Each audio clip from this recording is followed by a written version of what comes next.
Good morning, everyone. A few words about today's gospel. It's one of my favorite gospels, like every gospel is. It's the story of the Gergesin demoniacs. Two Gergesin demoniacs met Christ, or Christ went to see them, and they told him, there's nothing in common between us.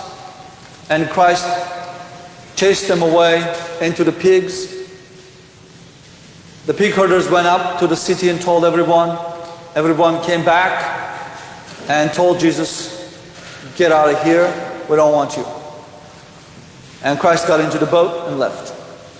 Very simple story. When I was a kid, there was one woman in our village that was psychologically disturbed.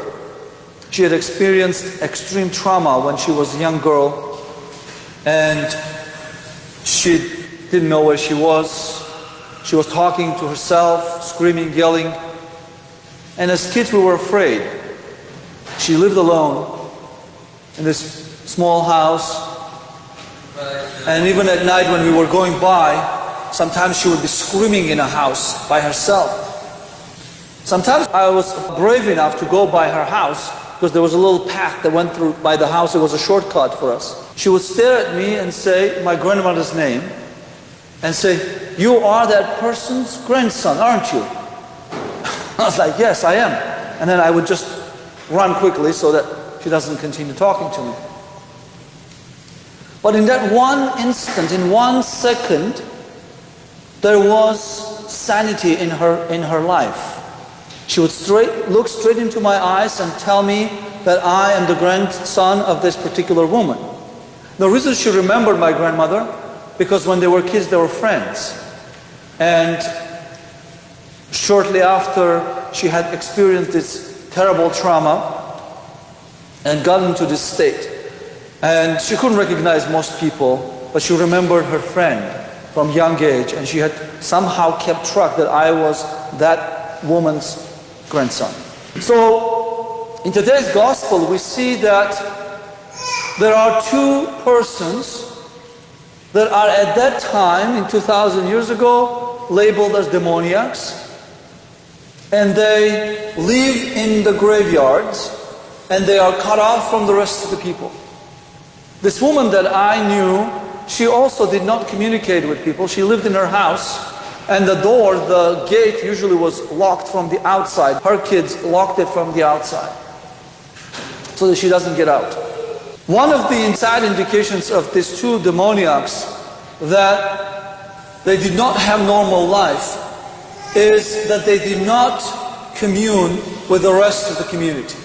They were not in communion. They did not have relationship with the rest of the community. The gospel says they were so fierce that nobody wanted to get close to them. In another story, the second story that is about the same demoniac, is that even the shackles wouldn't keep them. They would break them and run into the graveyards. When Christ arrives, they have this kind of moment. They come to him and look into his eyes and say, what is there between you and us, Son of Most High God? As I read the gospel, I remembered this woman. She would look into my eyes and ask me, you are the grandson of that woman. These demoniacs, although they couldn't commune with Christ, they also recognized him. You are the Son of Most High. There is nothing in common between us and you. Why have you come to torture us? And then Christ sends them off. Free the humans and go into the pigs, tells to the demons. And the demons were multiple, and they went into the pigs. So there was an interruption of relationship between these two men and the larger society, which is not normal for us humans. We humans are relational creatures. Who I am comes from who you are in relationship to you. If I did not have you, I wouldn't be who I am today. If there was no me, you wouldn't be who you are. And the same thing is true among yourselves. Look right and left. If that person sitting next to you wasn't there, you could not be who you are today. Or to the left. And they could not be who they are if it wasn't you. So we are who we are because of our relationships with others. If those relationships break and get severed, we also lose part of our humanity. Like these demoniacs had lost their humanity completely because they had cut themselves off from the rest of humanity. So that is what Christ fixes. Because He says that you cannot serve two masters. You cannot serve God and mammon. Because we are by nature servants. We are serving every day, every minute and second of our life. The problem is, what do we choose to serve? Do we serve God?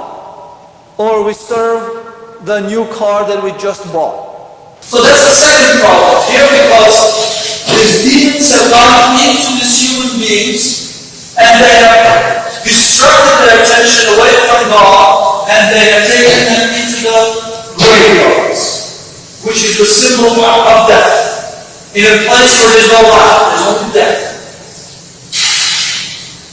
The second thing I want to bring your attention to is, or the next thing, is the people in the couples.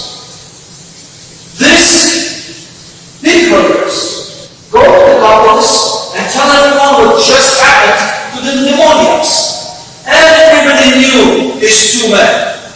In our village, everybody knew this poor woman who lived in that house that was always locked from the outside. This man lived in the graveyard, but everybody knew of them. They did not have a relationship with them. I didn't have a relationship with that woman, but I knew of her. So knowing and having a relationship are very two different things. And they heard about the miracle and they came out. So when we look at the lives of the demoniacs, we say that it was the demons who cut their attention away, their relationship away from the society and from God and from Jesus. Because they told Jesus, there's nothing in common between us before they were cleansed. But the society also was in the same situation. This woman in our village did not have any relationship with me. But I, in return, did not have any relationship or compassion for her. I had fear from her. When she wanted to talk to me, I would run because I was afraid of her. She would throw rocks and stuff at me. So the society in that city had cut themselves off from these two persons as well. On top of having lost their relationship from the people, from the persons, they had cut their relationship away from God as well. So in essence, if you look at these two people, and you look at the larger society, there isn't much difference as far as the relationships are concerned. They don't have a relationship with each other, and they don't have a relationship with God. Then there's total disarray in their lives. And as they say, insult on top of the injury, they come and confirm that they don't have a relationship with those people and with God. The demoniacs look at Christ and say, there is nothing common between us. What is up to you? Why are you here? They ask the question. When the people of the couples come to meet Christ, they don't even ask him a question. What do they tell him? Go away. I don't want you. Get out of our sight. We prefer our case over you. You're here, our economy is going to crash because you put the pigs into the sea. That's why Christ says you cannot serve two masters. You cannot serve God and mammon at the same time. These people prefer that economic state over over God. They prefer their heads over God. And they draw to me. So what is the solution? In the other story of the demoniac, we find the solution. There's only one demoniac in Luke's Gospel, I believe. And when Jesus cleanses him, he turns to him and says, Lord, can I come with you? I want to become one of your disciples. So the relationship with God is restored. And what does Christ say to him? He says, now that your relationship with me is restored, there is a more important relationship that needs to be restored. Go and tell your brothers, your family, your friends about me. What just happened to me? So as I began my sermon, who I am depends on you and on God. It depends on my relationship with you and my relationship with God. That's how I grow to be a mature human being.